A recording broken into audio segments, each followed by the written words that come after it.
This podcast is brought to you by our friends at Linode. Whether you're working on a personal project or managing your enterprise's infrastructure, Linode has the pricing, support, and scale you need to take your project to the next level. Get started on Linode today by going to linode.com/sustain.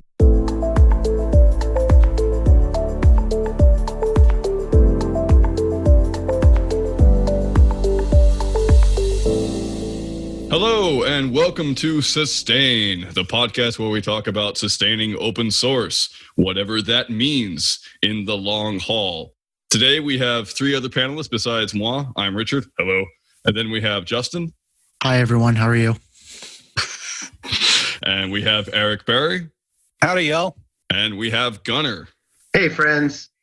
And our guest today, very special guest, is Gareth Rushgrove. Hi, everyone. Gareth, you're calling today from Cambridge, correct? Yep. Cool. Can you tell us what you do there? Yes, I work from my house most of the time in Cambridge. I'm a director of product at security software startup called Snyk. That's awesome. So security and open source don't often go together. Are you open source as well as being security? So a lot of what we do is basically provide tools for developers like who use open source software and help them stay secure. So you might have hundreds or thousands or tens of thousands of like software packages you're using. There's a vulnerability landscape there. Like some projects are good, some projects are amazing at disclosing vulnerabilities. But how do you keep up with that problem? Like how do you know when the vulnerability is announced in one of your 10,000 like things in your supply chain?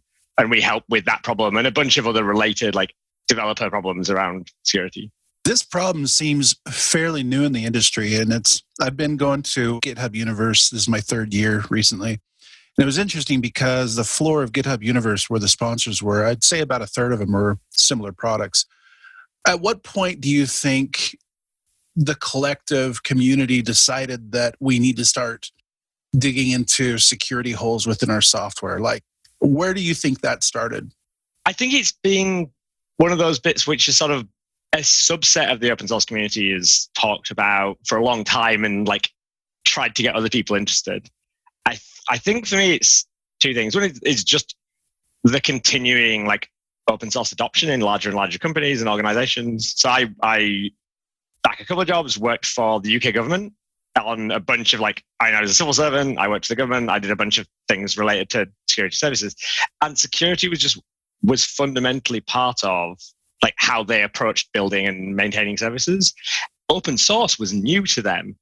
And so I think I've been doing open source for a while and like, I guess like 25 years or something probably in some form or another.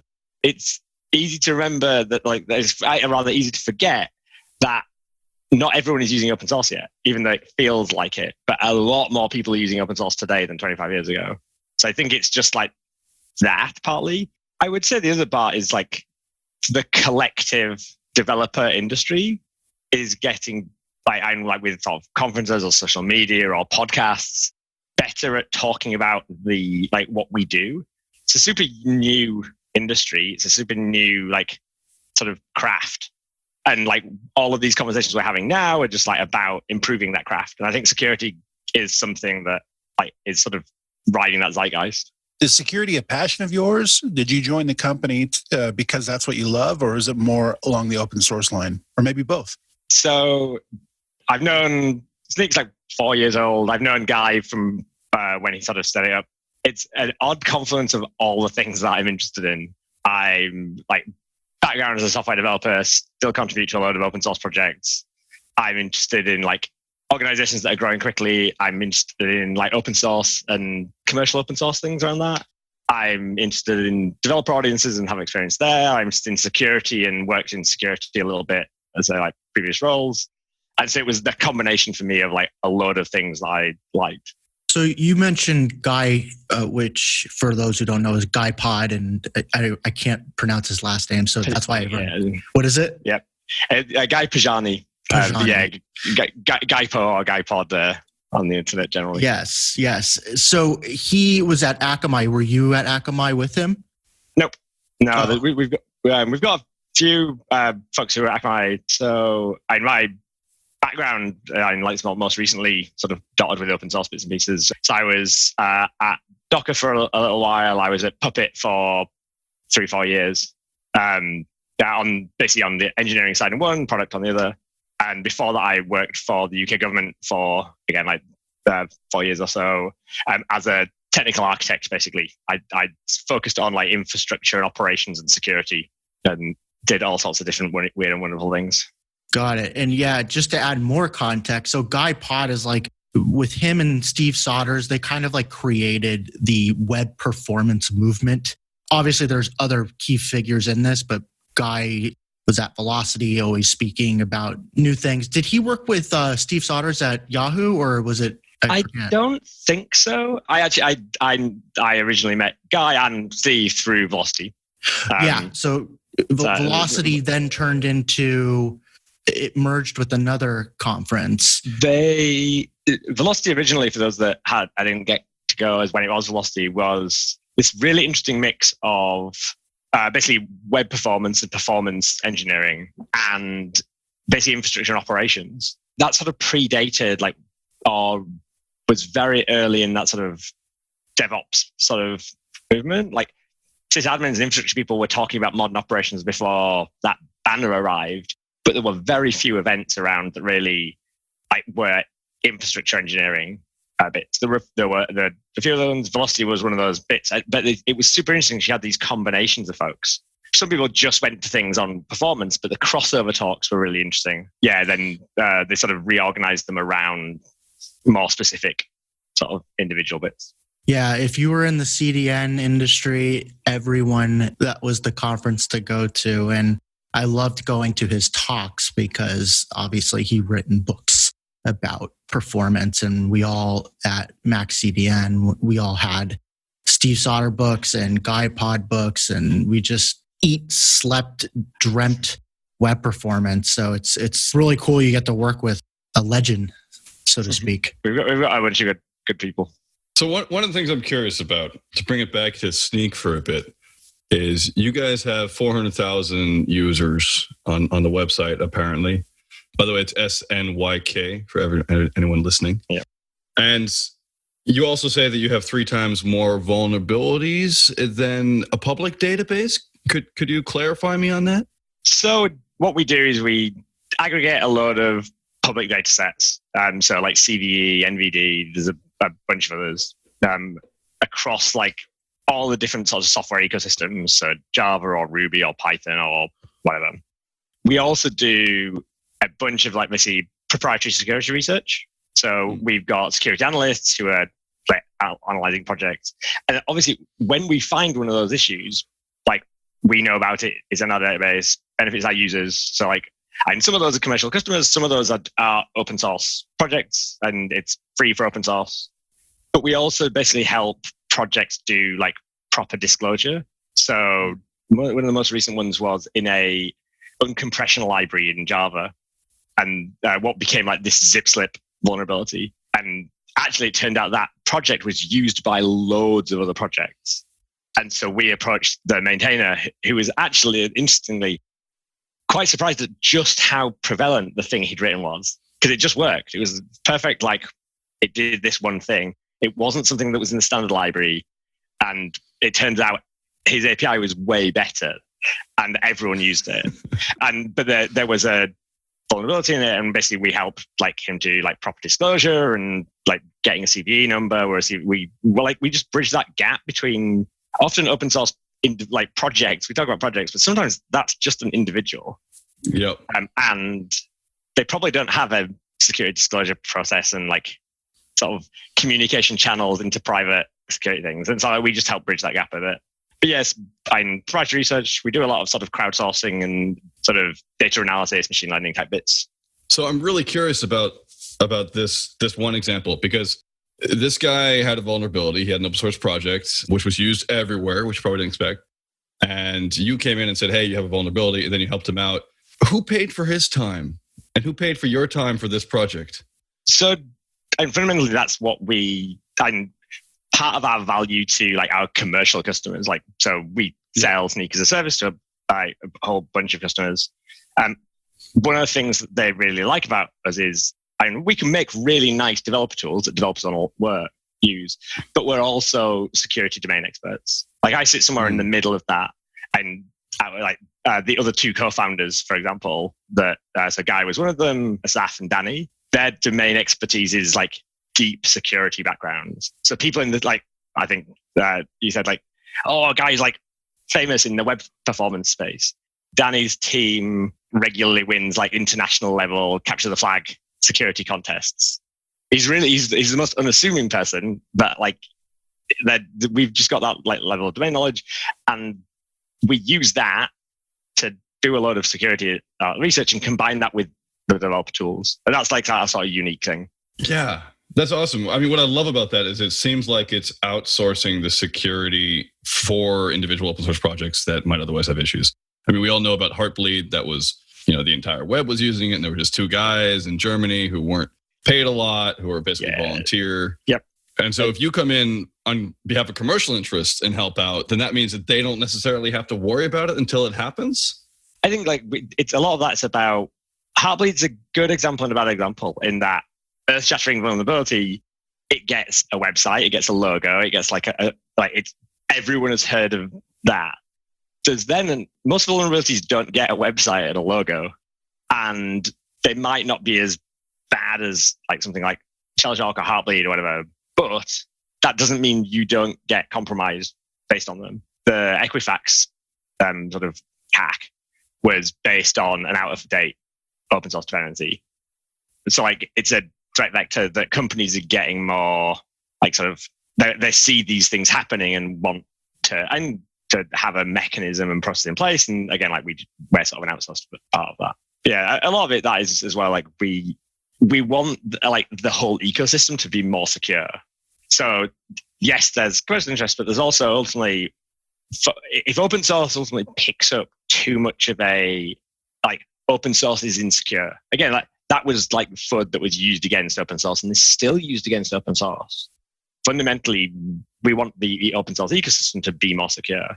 So some of my colleagues I hang around a little bit with the SIG security on the CNCF. There's basically a special interest group, SIGs. One focused on security, a lot of interesting folks doing some stuff there. One of my colleagues is one of the leads for basically the Node.js security working group. So we're out there in the community doing a bunch of things as well. Yeah, it's what's interesting about what you just said is, I always compared, well, first of all, Ben and Andrew from libraries.io, they did when they owned it, they did it's 80% of packages have one or two maintainers. So a lot of people, when they install a package or library or whatever you want to call it, they're installing things that they don't even know they're installing. So, it's kind of like back in 2008 when the U.S. housing crisis collapsed, is because they had all these bad loans into this big security. And that's kind of how I always saw it and I still see it with open source. I see it in a more positive light because I just see progress. But a lot of packages that are used by millions of people can be taken down by this one dependency that is in another dependency. And, tools like Snyk and FOSS and all your other competitors, it's really great and great timing that it came out, because this is such a problem where, people who are open source skeptics are always pointing at this. They're just see, proprietary is the way to go. And it's just, not as bad as, 10 years ago when Microsoft was really pushing that and completely changed. But yeah, it's very important that if you go to the security space, you still have that. The security space is much more skeptical of open source than I'd say increasingly the other parts of the industry. I want to see Norton antivirus for Node.js. Yeah, Gareth, I'm actually really glad that we have you on the show. This is a topic that I really haven't given a lot of thought to. And the more that we talked, the more I realize how much at the core of sustainability the security is. And it makes me wonder, actually, because I've been a Rails developer for not for 20 years. I've been a Rails developer for about 12 years now.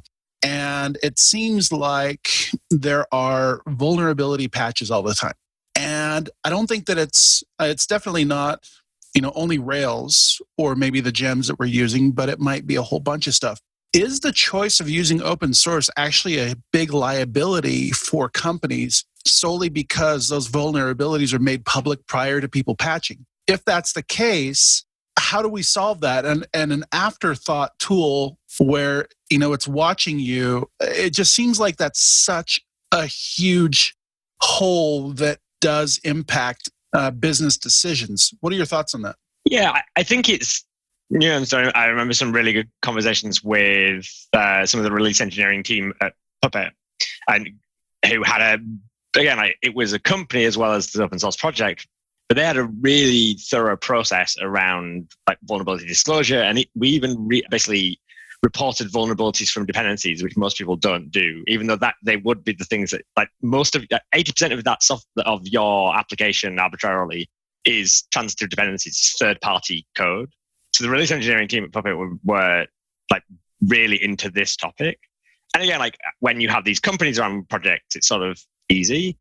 I definitely think as like, how do we get sort of responsible disclosure and like all of these sort of processes and practices into like the developer ecosystem? Just this, and again, like going right back to like when I started with a bunch of open source stuff, the whole have a readme.md or .rf or whatever it might be in your on your top level repo and actually write a lot of stuff in it.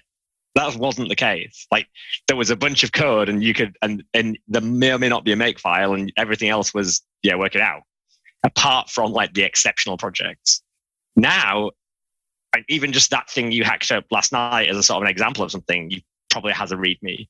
So how we've done things as a community has evolved based on us. Like imagine now just if all of the READMEs were removed from GitHub for the day, like how less productive we collectively would be. And you don't really think about those changes. And I don't know what and there are a few things around like sort of having a security.md that there's not maybe the same adoption or practices or standards and the bits pieces. And I'm not saying the answer is a security.md, but more finding solutions that scale and then just become the de facto is, I think, a constant challenge for loads of developer sort of like ecosystem things. Security is one of those things.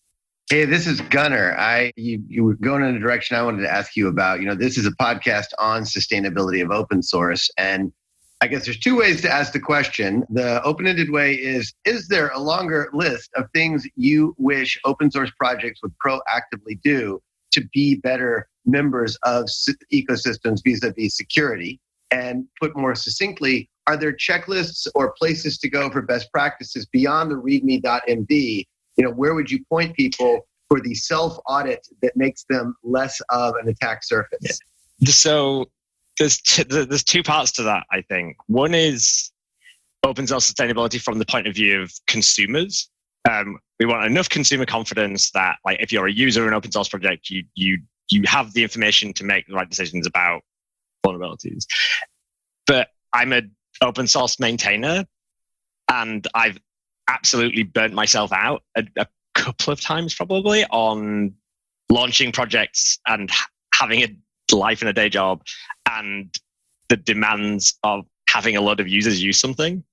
And I don't think the answer can be, okay, all maintainers, you have to be this like high, you have to cross this high bar. I think like maybe that ends up with this weird world where because you start getting into like, oh, do we want a lot less open source software? Would we be happy to sacrifice 90% of open source and 90% of open source growth for that 10% that's left being better at security? Like for me, no. Like from a sustainability point of view, I think open source is that sort of like raising the amount of work you need to do to be involved. There's a tension there. I do want things to be more secure, but I don't think it can be just about demands on maintainers. In terms of good resources, I think it's a great question. I'm not aware of a load of like bits like that, like it's sort of a dedicated sort of set of resources like that. Again, there's lots of examples. I think that's maybe the point we're at. That's great. Thank you. First off, what do you think the role of GitHub is in this aspect? And also, if you were to give them a report card saying how well their security analysis and their tooling that they provide, how much of their solution really solves the problem? I think they're in a really interesting place because basically they have all of that source code, and they bought Semel recently, and they were doing some interesting things in the space. And it's always interesting to see what they do. And there's a sort of tension thing there in terms of like, so maybe we compete a little bit, and we sort of partner as well. And I'm biased, so I think my answer is probably a biased opinion is usually an educated opinion, so that's why I asked. Yeah, and I think like what they've done is a really good validation of ultimately what Snyk was started doing 4 years ago. And the reality was it was a really good idea, and GitHub have started doing that for a subset of ecosystems. So ultimately we just have that head start. So we're 4 years further than that. So we cover more ecosystems, more vulnerabilities. We are a security company. So I think having something that is just there by default with my like open source hat on actually is really good. But then I think there's always then space for, no, I need the premium version. I need the one that's maybe not just about that single platform. Because then you've also got the conversations around, are you only using GitHub? What if you're not using GitHub? Again, like, does everything end up then different and repeating the wheel and everything else? So pros and cons. But I think in general, like having defaults, you're starting to see like some of the package repositories as well starting to think about security a lot more. Containers and the sort of container space with like lots of sort of sharing again of third-party content, often under like open source licenses. And again, you're seeing the registries implementing security features as well. So I think like that, having something there by default is probably a good start. But yeah, there's a load of other things we can do. And again, like I work for a company that happens to do some of those. So I wonder about, you say there's not a lot of resources out there for security best practices. I just Googled on DuckDuckGo, and like the second hit was like Snyk, the Snyk blog, which is great for your SEO. Yeah. But I know that GitHub implemented security.md, which now comes up flagged. So like, look at the security thing. Yep. Yeah. I think there might be, but I don't know if there's like a sort of, again, that's a convention more than like a sort of what you put in there seems to vary. More than it being, it's definitely these things. And I think there are good examples out there from like projects. I think is why I like saying about other things. One thing I like the OWASP as an organization. There's a lot of content come out of a lot of the working groups in OWASP. Sometimes it ends. There's that classic world where security is a separate thing, and in the same way as like design is a separate thing, and they go to their separate events and talk in their own sort of echo chambers sometimes. But I think that some of the bits and pieces in OWASP have done a really good job of. And the OWASP top 10, everyone knows about. There's a load of other good stuff OWASP does, but maybe isn't as visible. So we now run an event called DevSecCon, which is actually just trying to bring like developers and security together in one place. It was a conference that we'd participated in. I actually spoke. The first one, I think, in London before, when it was an independent thing, and we actually acquired that recently to help it scale. So we're now doing like, I think 8 around the world this year. And it's not a Snyk conference. It is like, we're saying, look, as a community, we should talk more about like application security with the developers and security people in the room. And often it's one or the other. And so trying to have a place where that joint conversation happens. I love that. I think that's awesome. One of the things I'm curious about is when I was thinking about the fact that security people are often other people, and thinking about the fact that there's a lot of people out there who have packages that are used by millions of other users, and often they just don't know how many users are using it. Adding a security file or having a security process in place when you're a single individual or a small team is it's kind of an easy step. But then again, doesn't the MIT license and most open source licenses say it's provided as is? So why does security matter except to set expectations for users that, hey, by the way, I'm not going to fix that bug in time? That is a great point. Sorry, I just had to say that. No, I think that's the point of open source shouldn't have this arbitrary barrier to entry. Knowing where the projects stand, I think, is useful. And again, there are all sorts of different types of projects. There are projects with literally no maintainers. There are projects with an individual. There are projects where that individual is doing it as part of another job, but they're actually paid to work on it. There are projects with multiple maintainers in all those different sort of spaces. There are companies that are single open source projects. There are projects with multiple companies. There are projects in foundations. There's all this variety. And for lots of different reasons, I think knowing, you hear a lot of that in that sort of open source program office sort of world, understanding your supply chain from that perspective. Some of that has been, I guess, the start of that was often the sort of license compliance type folks. That happened quickly to a certain degree because the lawyers were involved. And I think the just health of supply chain bits and maybe a bit more nuanced. And so I think it's taking longer for that sort of to percolate through. It varies in different ecosystems as well. You see, some of the language or other bits have got active security working groups, and they're working on things at that ecosystem level. So I think that's an interesting space as well. I guess a question that occurs to me to ask, and it's just a variation of my resources question, but I'm somebody who believes that, reference threat models are useful for people to think through this stuff. In other words, what are potential adversarial situations? What are potential sources of vulnerabilities other than just my code has a hole in it? How do you think about threat models relative to the work you do? In other words, there are many ways to find vulnerabilities in software. Is there any threat modeling that is done, or is it more of a pure R&D of just trying to break things, or sort of what is the role of threat modeling? What do you recommend others do in terms of thinking more or thinking less about a threat model lens on some of this stuff? So yeah, threat modeling is a really interesting area. I think it's one thing that for most developers, they don't know what that is. And so again, I think this comes back to education. And ultimately, threat modeling is trying to basically stepping back and thinking like an attacker. It's not just about, I have a vulnerability. It's about how may someone want to compromise my application? What are they after? Is it that they're trying to steal your cloud credentials to run a bunch of crypto mining things? So they're just really in it for money. Is it that they're after your data? Is it that they're after an individual in your project for whatever reason? Also, who are those people? And threat modeling is a huge, interesting topic. One of the things that, on an open source side, the CNCF has been doing really well recently has been basically sponsoring dedicated security folks to come in and do threat modeling and assessment on a bunch of the high-level CNCF projects. So the Helm project recently, for example. So Helm is one of the CNCF projects. It's a really popular open source project. It's basically a package manager for Kubernetes.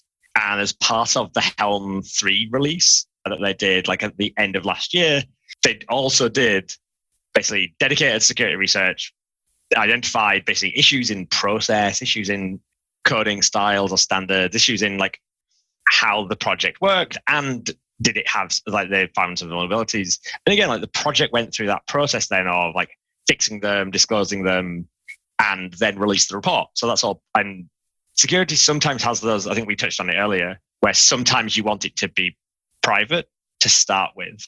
But the CNCF projects are then the fact those reports are going on is public. If you jump into the SIG channels, you'll often have conversations about them in a actually openly accessible but small environment. And then the write-up documents are really great examples of just that sort of modeling and thinking about the wider context of a project. And it's not just here's some vulnerabilities. So yeah, and again, that I think is one of the things I think software foundations will probably keep doing more of, and I'm sure it happens in other ones. I just know more about that one. Because again, for my individual for projects where it's I'm a single maintainer, again, we can't go, oh yeah, all of those projects would be more secure if you paid a commercial software company to do a full in-depth analysis of it. It's like, how high does the barrier to open source get? And open source has no about like that. But seeing it for mature projects helps all of us, because it's a numbers game at the end of the day. It's good that you put that you said that, because you gotta understand Helm is a CNCF project, which is under the Linux Foundation. It has Microsoft, Google, Ticketmaster, a bunch of heavyweights behind it. So yeah, I mean, that's compared to the single maintainer. Yeah. Yep. It's that spectrum. But I think one thing about like that, those reports can be used in two ways. One is they're massively beneficial to the project itself, and they're useful signals for like consumers to go, right, they're taking this seriously. The other thing is you can look through it and read it, the output of that about Helm, and go, oh yeah, well, I use that language and I use that pattern and I do that and I do that. And these were things that were discussed. So they're amazing learning resources. Someone might, and coming back to threat modeling as an example, like reading like blog posts or a book on threat modeling is what is like, for some people, that's how they would learn. They would learn in the sort of abstract. For other people, it's like, no, just show me an example. And I think those, again, like over time, I'm be great. Not just CNCF projects. There'll be other open source projects that have done this sort of thing. I don't know if there's a resource of all of them. And I bet there's loads of just sort of generalizable things you can take out of those reports that are applicable to other projects in like the ecosystem without them all having to go through the same sort of fund the security industry by auditing all of however billion open source projects there are. I didn't realize what a trickle-down effect that actually has. I would never even thought of that. I would just be like, oh, it's about Helm and Helm only. So with that data, does your security team take that into account? And obviously not the single source, but scour the internet. Like, how big is your security team? What do they do? They're in Tel Aviv, so you know they're like at the creme de la creme. Yeah. So we've got some folks in Tel Aviv, some in London. So we've got a bunch of people in like different security roles as well, and we build a lot of tooling to help us analyze the data. I think one of the things we did do, actually, partly working with the Helm team, was that like the audit that was done focused on Helm the software. But Helm is used to install other software. It's a package manager. So we actually did some research with our security team on basically those packages. So again, like with software delivery, like the software that's behind, take Linux. If there's a vulnerability in by act, everyone is in trouble. So things like that are the focus. And that was Helm. If there's a problem in Helm, all Helm users are affected. But some of the Helm charts are really popular, like the Redis one or the MySQL one, or maybe the Elasticsearch one. Like they're downloaded a lot. And if someone could compromise the thing you bring down, that's still a very large audience. So we did some research looking at like vulnerabilities in Helm charts. So basically the Helm packages, and like worked on, like we basically went to the Helm team and said, again, privately to start with, said, look, we've done this research. This isn't us going security FUD people like for like XXX buy our tool or XXX open source is bad. It was, here's a bunch of things that actually no one's looked at yet. And we've now looked at, we've done a bit of research, discovered some things. When the Helm team did the right, like they were great. They turned around and said like, wow, this is amazing. How do we, and they basically just kicked off process internally to get better at a bunch of those things. And like we then packaged the tool up and shipped that. And so if you want to see the vulnerabilities in your Helm charts, you can just use Snyk now. But that all came from us just like, again, that sort of threat modeling to an extent of saying, well, if I'm going to attack the Helm ecosystem, what are good ways of doing it? And the answers are broadly go after the Helm project. And that could be the software people or the tools that build tools in. And the Helm security audit looked at that in a lot of detail. And we said, oh yeah, the secondary one would be go after the ecosystem of packages. And again, like we then, you go through that process of like, well, yeah, what might someone do? Is it a big enough problem? Then you go, how do I get some data? And then you go, I found these problems. And one of the things we found was And again, it's all this supply chain mechanics problems of a Helm chart might use a very out-of-date image because the maintainer of the Helm chart wasn't necessarily the maintainer of the container image. And so the container image would get updated to fix some vulnerabilities, but the Helm chart would still have the older one. And just making that visible, like, because if it's invisible, you just don't think about it. It's below the line of like you just spotting it. If you know if you think about it, you go and you make it visible, it's actually easy to fix those things. This has been awesome. I want to ask, where do people go to find more information about security? But I feel like if they're at a company, they should talk to Snyk. If it's an open source project, you should also talk to Snyk. Is there anything else you can say to our listeners about, like, I have a project and I don't know anything about it, and what can I do to make this more sustainable for me? If people are looking to know more about security, fundamentally, I think events are a good place to sort of, to again, like dip your toe into something. You are starting to see more people coming to developer events to talk about security. Like certainly more, not many, but you'll see a few.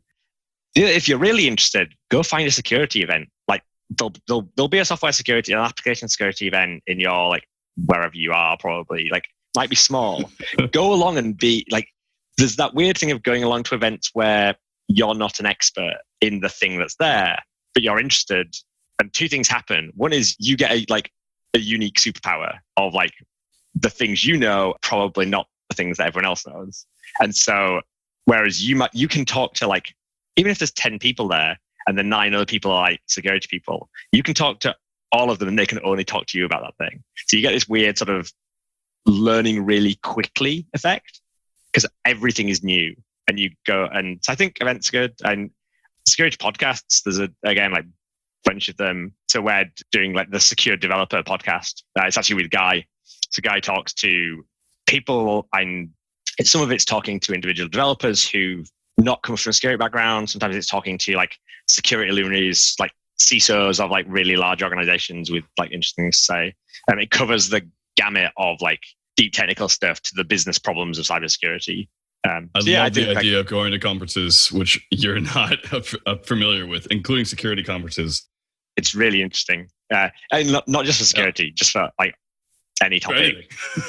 I went to one on supercomputers and I learned a ton, and I just wasn't related to that at all. For everyone listening, DevSecCon, which is organized by Snyk, is everywhere this year. Singapore, Sydney, Boston, Seattle, London, Tel Aviv, somewhere else. So there will be an event near you. So definitely check that out. Thank you for plugging the podcast as well. That sounds awesome. Where can people go to find you, Gareth? I'm pretty easy to find on the internet. I'm normally Gareth R. I think I'm being early enough in a bunch of things. So Twitter is Gareth R. GitHub is Gareth R. There's my blog is now garethr.dev. So Gareth R. on the internet mainly finds me. Awesome. Yeah, there's far too many words, far too many. Gareth R. says speaker deck. Yeah. There's far too many slide decks, far too many videos, far too many words, far too many pictures of food. I'm a bit of a foodie. You got to be careful because someone might, far too much code. Like there's an awful lot of very strange projects in my GitHub. I think you'll find that for most developers. It's been super awesome talking. If you don't mind, I want to segue onto Spotlight, where we talk about really cool projects that we're talking about. I am going to have Justin go first. Justin, what do you have for us this week? Well, thank you very much, Richard. Today, I have a blog post by a colleague of mine and friend, Andrew Mason. It's called Ruby on Rails Development with VS Code. As people know, Ruby on Rails is open source, VS Code is open source, and Andrew Mason is just an awesome individual. It's on dev.to. It'll be in the show notes. And yeah. Thank you, Justin. Eric? One of my New Year's resolutions this year, aside from like working out and eating healthy and all that stuff that I'm sure I'll fail within 2 months, is getting off of Chrome, getting off of Google Chrome. You know, it's interesting. The company that I work with, CodeFund, is so focused on ethical advertising and privacy. And here I am using Chrome. So this year I've been using Firefox. They've come so far. I'm using the Firefox Developer Edition, which is fantastic for developers. But Firefox has some really awesome built-in tools for privacy and security. And I'm always fascinated on how much data they provide back as well. So If you have been on the fence with Firefox in the past, I think now's the time that might be a good time to switch. They are very fast now. The only thing that's noticeable is when you drag one tab out of your great big tab pool and you move it to another one, it's not as smooth of an experience as Chrome. And if that bothers you, then you should probably just stick with Chrome. But other than that, Firefox is a great, great browser. I agree. Switched to Firefox a year ago. Haven't noticed. No complaints since. Gunner, you got a project for us today? Yeah, I do. Talking about security and talking about supply chains, I just want to shout out the folks working on the Geeks Linux distribution. That's GUIX, geeks.gnu.org. They're thinking a lot about package management and supply chain and just overall reliability of packages, and really about how to bootstrap kernel and OS build so that there is less and less code that you have to trust. And so I'm just a big fan of their passionate work on all of those topics. Awesome. Thank you. I wanted to talk about something that isn't security related. Alcrubadan, CRUBADAN.org, is a super interesting project that I ran into again this week, where minority languages have a lot of issues on the web because there's not enough corpora for them. And so Alcrubadan is a web scraper that scrapes Twitter looking for people who are tweeting in minority languages that aren't spoken by anyone. And it does this using like 3 character matches. And it now has massive databases for languages that really don't have a lot of speakers, including things like Gaelic or Cree or Navajo. Super cool way to find indigenous tweeters. They do exist. People are tweeting in Navajo right now, and we normally don't see that in our feed because I don't speak it. Do you? So check out crubadan.org. Super cool. And Gareth, finally, what do you got for us? Given the topic, I'm going to go for Open Policy Agent. It's a few years old, but like growing a really nice community at this point. So it's basically a policy engine. All those times you've sort of written a thing in the middle that makes some decision on some data. It's a generalized sort of tool for that with its own language called Rego that's purely optimized for like writing policy. So you can separate out your policy from like the application code, and you can use Open Policy and basically like a library in a load of other tools. So you're starting to see its use in the Kubernetes community for validating deployments for security or other reasons. I maintain a tool that basically uses it as a generic testing tool for configuration files. So if you want to write unit tests against like Terraform or Ansible or big long list of other stuff, I mean like JSON YAML, XML, VCL, someone just had the pull request for. All of that's been based on top of like this open policy agent project. And I said the maintainers are great, the community is like really nice, like really active, like Slack conversations. It's really useful. I really like it, but also it's a nice place. Yeah, that's fascinating. I'd never heard of that. Super cool. Thank you so much. And thank you for being on this podcast. It was a pleasure to have you. Are you going to make it to Sustain? Maybe. I'm working out all my travel. I'm working out my travel for the year at the moment, which is proving troublesome. Yeah, that's okay. This podcast might actually be released after Sustain has happened, in which case you should check up the notes. If it's not going to release after, then you guys should see if you can come. And looking forward to seeing you around the internet. Thank you so much. And keep sustaining, everyone. This podcast is brought to you by our friends at Linode. With 11 data centers worldwide, including their newest data center in Sydney, Australia, with enterprise-grade hardware, S3-compatible storage options, and their next-generation network, Linode delivers the performance you expect at a price that you don't. Get started on Linode today by going to linode.com/sustain.